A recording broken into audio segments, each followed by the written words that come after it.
శ్రీ వెంకటేశ్వర వైద్య విజ్ఞాన సంస్థ స్విమ్స్ మెడిసిన్ విభాగం ఆధ్వర్యంలో స్విమ్స్ శ్రీ పద్మావతి హాస్పిటల్లోని మెడిసిన్ విభాగం నందు ప్రపంచ పొగాకు వ్యతిరేక దినోత్సవం నిర్వహించినట్లు SVIMS medical superintendent doctor Ram తెలియజేశారు. స్విమ్స్ సంచాలకులు మరియు ఉపకులపతి డాక్టర్ ఆర్వి కుమార్, డీన్ మరియు మెడిసిన్ విభాగాధిపతి doctor Alladi Mohan, registrar doctor Aparna R Bitla, medicine professor doctor Harikrishna సంయుక్తంగా జ్యోతిని వెలిగించి కార్యక్రమాన్ని ప్రారంభించారు. స్విమ్స్ సంచాలకులు మరియు ఉపకులపతి డాక్టర్ ఆర్వి కుమార్ మాట్లాడుతూ పొగాకు సేవించడం వల్ల కలిగే నష్టాలను అవగాహన కల్పించాలనే ఉద్దేశంతో ఈరోజు స్విమ్స్లో పొగాకు వ్యతిరేక దినోత్సవం జరుపుకుంటున్నామన్నారు.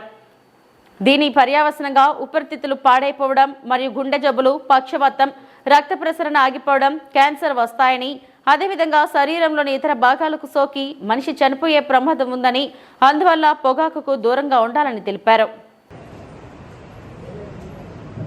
ధన్యవాదాలు సార్. ఈరోజు ప్రపంచ పొగాకు నివారణ దినోత్సవం జరుపుకుంటున్నాం. నేను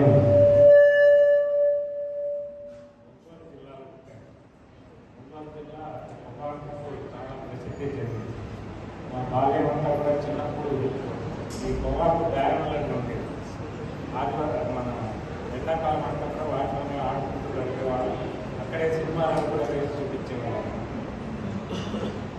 ఉదాహరణకి అలాగే అప్పుడే వచ్చినటువంటి కన్యాశుల్కంలో గిరీశన్ ఒక స్టైలిష్ నేను ఉంటాడు. ఆయన చెప్తారు అన్నమాట, అంటే శిష్యుడిని అడుగుతాడు, ఎలా ఎందుకు శ్రీకృష్ణ అంటే వాడు ఏదో చెప్తాడు. చెప్తే ఈయన చెప్తాడు, అక్కడ అమృతం చేయక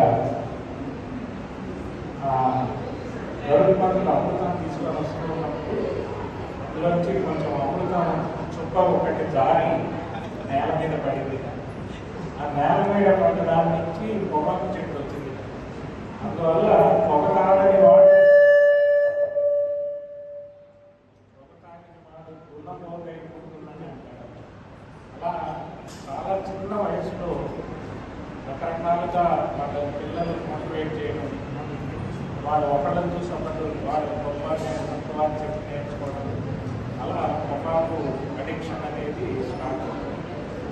కొంచెం పెరిగిన తర్వాత మేము స్టూడెంట్స్ డేస్ వచ్చిన సమయంలో నవలలు విపరీతంగా వస్తుండేవి.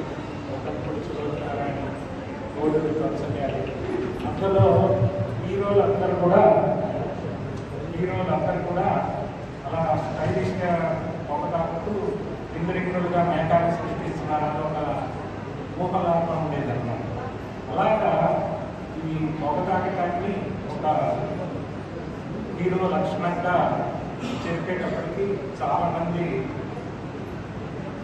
అంటే బాల్యంలో ఉన్నవాడు, అప్పుడే యవ్వనంలో వస్తున్న వాళ్ళు దీని పట్ల ఆకర్షితులవడం, తర్వాత అది వదలలేకపోవడం జరుగుతుంది. కాకపోతే ప్రపంచం అంతా కూడా డాక్టర్ మోహన్ గారు చెప్పినట్టుగా అనేక అనర్థాలకు పొగతాకటం మూలంగానే కలుగుతున్నారు. ఒకవైపు గుండె జబ్బులు, మరోవైపు బ్రెయిన్ స్ట్రోక్ కానీ, అలాగే కాళ్ళు వాటిపోయే రక్తనాళాలు దెబ్బతిని కాళ్ళు అవి తీసేయడం కానీ, అలాగే క్యాన్సర్ కానీ, మన జీర్ణకోశ క్యాన్సర్ కానీ, ఆఖరికి మూత్రాశయ క్యాన్సర్లో కూడా దీని యొక్క ఇది ఉంటుంది అనేటువంటి కనుక్కున్నారు. అంతేకాకుండా ఈ ఆర్గనైజేషన్తో మిగతా పొల్యూషన్స్తో కలిపి ఊపిరితిత్తులు దారుణంగా దెబ్బతిని చాలా బాధపడుతున్నటువంటి వాడు అనుకున్నారు. అందుకని అయితే దీనికి ఒక రకంగా పొగటాకడం ముందు రోజుల కంటే కొంచెం తగ్గినా కూడా ఇతర మార్గాల్లో, అంటే ఈ సిగరెట్స్ అని, రకరకాల జల్లీలని వాటిని చాలా ఆకర్షణీయంగా తయారు చేస్తూ వాటిని అమ్మే ప్రయత్నం చేస్తుంది. ఎందుకంటే ఇది కొన్ని వందల వేల కోట్ల లాభాలు అందించేటువంటి పరిశ్రమ కాబట్టి మనము మన పిల్లలని, మన ఆరోగ్యాన్ని కాపాడుకోవాలి అంటే వాళ్ళను ఈ అలవాటు దగ్గర కాకుండా చూసుకోవడం అనేది చాలా ముఖ్యమైనది. అంతేకాకుండా ఇప్పుడు ఈ పొగాకు మానిపించడానికి అనేక మార్గాలు వచ్చాయి. ఆ మార్గాలన్నింటినీ కూడా తెలుసుకొని అవసరమైతే స్విమ్స్ లాంటి వైద్యశాలకు వచ్చి ఆ డీ అడిక్షన్ అనేది ఎలా చేసుకోవాలనేది నేర్చుకోవడం అనేది చాలా ముఖ్యమైనది. ప్రజలలో అలాంటి చైతన్యం కలిగించడం కోసమే ఈ కార్యక్రమం ప్రతి ఏడాది ఏర్పాటు చేసుకుంటున్నాం.